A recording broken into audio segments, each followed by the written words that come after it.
아가서 13번째 시간입니다. 오늘의 말씀은 아가서 7장 10절부터 8장 4절까지입니다.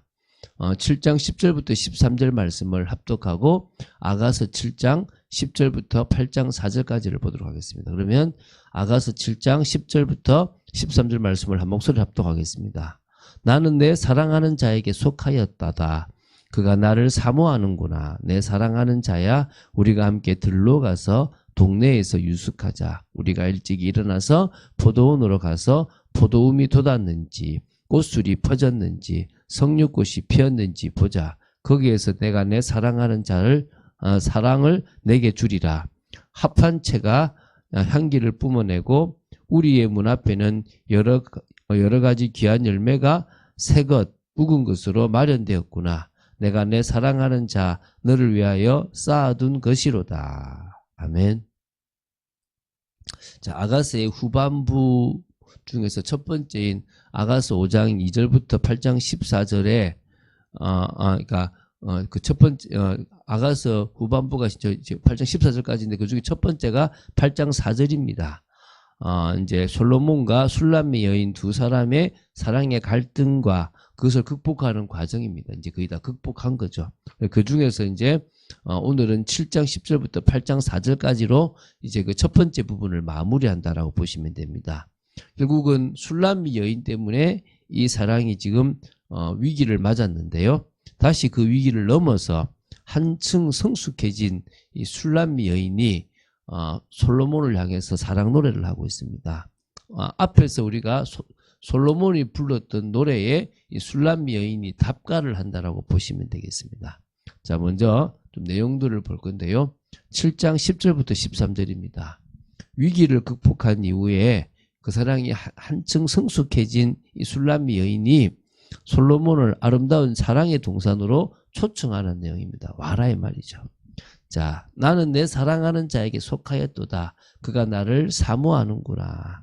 속하였다라는 표현은 난 당신 거예요 라고 하는 표현인데 이게 아가서 2장 16절에도 또 6장 3절에도 이런 유사한 표현이 나타나요. 나는 당신 겁니다 라고. 이게 뭐 후렴구 같은 느낌이 드는데 그것보다는 이 어떤 의미에서는 상황이 딱 끝난 후에 이렇게 이 상황이 끝난 후에 이걸 좀 종합하는 의미에서 나는 당신 겁니다 라고 하는 그런 게 있어요. 그러면은 이 배경을 좀 보면 이 당신 거다라고 하는 게 좀 이해가 되겠죠. 자, 그래서 이 술람미 여인은 사실은 포도원과 또 이렇게 양을 치는 시골 처녀 신분의 어떤 여자였단 말입니다. 아시죠? 그죠? 그런데 어떤 과정 속에 있을지 모르지만 솔로몬과 사랑을 하게 되고 그래서 뭡니까? 왕비까지 오르게 되었다는 거예요. 그래서 이제 생애에서 최고 절정에 이런 부분이 있겠죠. 근데 이때 우쭐해지거나 교만하지 않고 오히려 나는 당신에게 속해 있는 사람입니다. 나는 당신이 없으면 나는 아무 의미가 없습니다. 라고 하는 겸손의 고백인 거죠.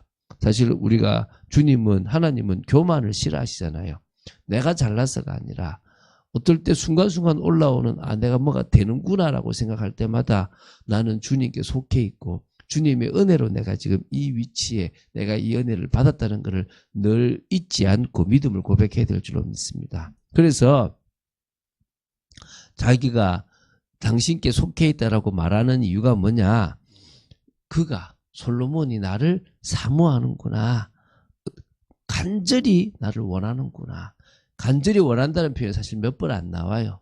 이게 창세기 3장 16절에도 이제 남편을 원한다 할 때 간절히 원한다라는 표현이 이거거든요. 근데 지금은 누가요? 솔로몬이 술람미를 간절히 원한다는 거예요. 주님이 우리를 간절히 원하신다라는 표현과 같다라고 보시면 됩니다. 자, 11절입니다. 내 사랑하는 자야, 우리가 함께 들로 가서 동네에서 유숙하자. 함께 들로 가자라고 하는 이 표현은 둘만의 시간을 통해서 더 깊은 사랑을 나누고 싶다라고 하는 술람미 여인의 어떤 표현이라고 보시면 되겠죠. 12절입니다. 우리가 일찍 일어나서 포도원으로 가서 포도움이 돋았는지 꽃술이 퍼졌는지 석류꽃이 피었는지 보자. 거기에서 내가 내 사랑을 내게 주리라. 지금 이 포도원은요, 아가서라는 이 이 성경의 어떤 주 무대가 된다라고, 중심 무대라고 보시면 됩니다.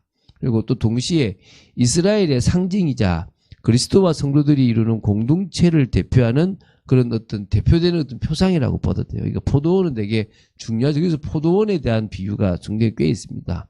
그럼 석류는 뭐냐? 포도와 무화과와 아울러 이제 이스라엘 땅에서 대표적인 과실이라고 해요.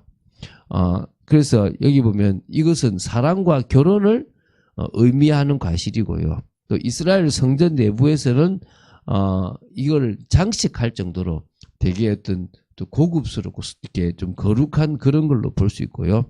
또 에덴 동산에도 아마 각종 아름다운 과실들이, 실과들이 많았다고 할 때 분명히 포도나무나 석류도 있었다고 보면 되겠죠. 그러면 아름다운 나무들이 우거진 동산을 쫙 상상해 보세요. 꽃과 열매들이 향기를 막 이렇게 다 내고 있기 때문에 그것을 맡으면서 솔로몬과 술람미 여인이 뭐합니까? 마치 에덴 동산에서 뛰놀던 것처럼 두 사람이 둘만의 그런 사랑을 나누고 있다라고 보시면 됩니다. 그런 복된 장소, 바로 자신의 전 존재를 담은 넘치는 사랑을 솔로몬에게 주겠다라는 거예요. 그게 지금 요 뒤에 내가 내 사랑을 네게 주겠다 이 말인 거예요. 그러니까 이게 우리가 그런 고백해야 되겠죠. 많은 바쁜 시간이 있지만 나는 새벽에 주님께 나를 드립니다. 나는 가장 중요한 시간에 나를 드립니다. 나는 주님과 은혜 받는 것이 나에게 중요합니다. 라고 하는 고백이 우리 삶에서 될 줄 믿습니다. 13절입니다. 합한 채가 향기를 뿜어내고 우리의 문 앞에는 여러 가지 귀한 열매가 새것 묵은 것으로 마련되었구나. 내가 내 사랑하는 자 너를 위하여 쌓아둔 것이로다. 그리고 합한 채라고 나오잖아요. 이거는 적황색의 열매가 열리는 식물인데요. 뿌리와 열매에는 체험제의 작용을 하는 성분이 있어서 여성에게는 임신을 하는 데 도움이 되고 남성에게는 정력을 돋구는 약효가 있다라고 알려져 있어요. 그래서 이 루벤이 이 합한채를 가지고 이제 어머니인 레아에게 주고 그것을 이제 라헬이 산 내용도 있죠. 그죠?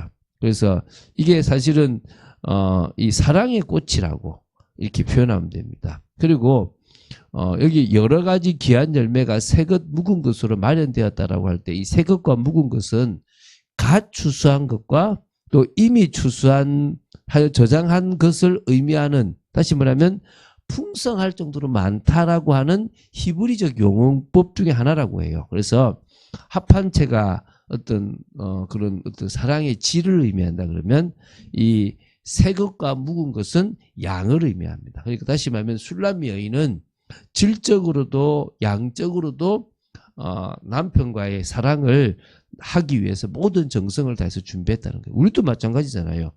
우리가 질적으로도 주님에 대한 중심, 또 우리 시간적인 거나 양적으로도 주님과의 중심을 더 많이 해야 된다라고 보시면 되겠습니다. 자, 이제 8장 1절부터 이제 4절 말씀을 볼 건데요. 이제 그 중에 이제 3절을 먼저 보겠습니다. 자, 술람미 여인이 솔로몬과 전날 사랑의 교감을 만끽하지 못했어요. 뭔 이유인지 앞에 볼 때는 되게 사랑하게 막 했잖아요. 근데 못했대요. 근데 그것에 대한 아쉬움을 지금도 토로하는 겁니다. 참 이게 생략이 너무 많죠. 내가 내 어머니의 젖을 먹은 오라비 같았더라면 내가 밖에서 너를 만날 때에 입을 맞추어도 나를 업신여길 자가 없었을 것이라. 뭐 이게 무슨 말인지 잘 모르겠는데 어쨌든 자 1절부터 3절은 술람미 여인이 전날 솔로몬과 깊은 사랑의 교감을 막 만끽하려고 했는데 못했단 말입니다. 그 아쉬움을 고백하는데 이게 그 당시의 풍속을 빗대어서 아쉬움을 고백했대요. 그래서 술람미 여인은 심지어 뭐 의문문을 써 수사 의문문을 구사해가지고 솔로몬이 자신의 친오라비였다면 좋았을 거라고 얘기하는 거예요. 이게 무슨 말이냐면 이 친형제와 자매들끼리는 공개적으로 입을 맞출 수 있는 권력이 있었대요. 밖에서도. 그러니까 부부끼리는 못하더라도 이 형제끼리는 할 수 있었다는 거예요. 그래서 우리 풍습하고 좀 다르잖아요. 그죠? 근데 어쨌든 남들 앞에서 그런 온유였다면은 내가 그 사랑을 입을 맞춰도 업신여김을 당하지 않지 않을 것인가, 뭐 이런 표현이라고 해요. 잘 이해가 잘 안 됩니다. 어쨌든 그렇다고 해요. 자, 2절 3절을 보겠습니다. 내가 너를 이끌어 내 어머니 집에 들이고 내게서 교훈을 받았으리라. 나는 향기로운 술 곧 승류즙으로 내게 마시게 하겠고 너는 왼팔로는 내 머리를 고이고 오른손으로 나를 안았으리라. 이게 뭐 왼팔로 이렇게 하고 안았다 이 말이잖아요. 그죠? 자, 어쨌든 술람미 여인은 솔로몬과 가장 깊은 교제를 나누려고 솔로몬을 자기 어머니 집으로 이렇게 인도하고자 했고요. 또 거기서 솔로몬으로부터 교훈을 받고 현숙한 여인이 되겠다라는 의지도 표명하고요. 또 신랑인 솔로몬을 대접하려는 그런 자신의 의지도 2절에 이제 여러 가지 이제 표현을 하고 있고요. 그러면서 이 3절에는 이제 정말 술람미 여인과 솔로몬이 깊은 사랑 속에서 하나가 되는. 그러니까 여러분 알잖아요. 왼팔로 이렇게 팔베개를 해주고 오른팔로 탁 안았다. 얼마나 보기 좋습니까? 불륜이면 답답하지만 안 되지만 부부가 그렇게 한다. 얼마나 사랑입니까? 여러분 부부가 사랑을 나눌 수 있는 것은 아름다우라고 봅니다. 자, 이제 8장 4절입니다. 술람미 여인이 예루살렘 여인들을 향하여 자신들의 사랑을 방해하지 말아주기를 당부합니다. 이거 몇 번 나왔죠? 예루살렘 딸들아 내가 너에게 부탁한다. 내 사랑하는 자가 원하기 전에는 흔들지 말며 깨울지 말지어다. 내가 너무 내 사랑하는 사람과 함께 있는데 나는 이게 너무 좋다. 아무도 깨우지 말아줘. 그냥 방해하지 말아줘. 이제 이겁니다. 여러분, 그 어떤 것도 여러분과 주님과의 관계를 방해하면 안 되겠죠. 저도 마찬가지고. 근데 참 많은 방해를 받고 있습니다. 참 깊은 기도가 안 될 만큼 그래요. 우리는 멈춰야 돼요. 어떨 때는 기도원을 가든지 교회를 가든지 우리 일상을 멈추고 기도하러 가서 핸드폰도 놔두고 그곳에서 정말 깊은 교제가 있어야 될 줄로 믿습니다. 그 깊은 교제가 있다 보면 주님이 알려주시기도 하고 깨닫게도 하시고요. 더 나아가서 능력도 주십니다. 그러니까 우리가 그 능력이 있다면 어떤 환경과 어떤 상황이든지 우리는 넘을 수 있는 믿음의 사람이 되지 않겠습니까? 오늘도 우리는 이 술람미 여인과 같이 나는 주님 사랑해요. 난 주님과 함께해요. 내가 주님 앞에 기도했는데 너무 아쉬워요. 난 더 하고 싶어요. 난 더 주님과 더 교제하고 싶어요. 그게 내 중심이에요. 라고 고백할 수 있는 믿음의 사람으로 서야 될 줄로 믿습니다. 그런 응답을 누린 여러분 되시길 주 예수로 축원드립니다. 주는 그리스도시요 살아계신 하나님의 아들이심을 고백합니다. 술람미 여인의 고백이 저희들이 주님을 향한 고백이 되길 원하며 주님의 가르침, 주님의 은혜 속에 있고 나는 주님께 속해 있습니다. 주님이 저를 너무나 원하기 때문에 나는 주님께 속해 있고 나는 주님의 것입니다라고 고백하는 저희들이 되어지기를 원합니다. 은혜 내려주시고 역사하여 주시옵소서. 주 예수 그리스도 이름으로 기도드립니다. 아멘.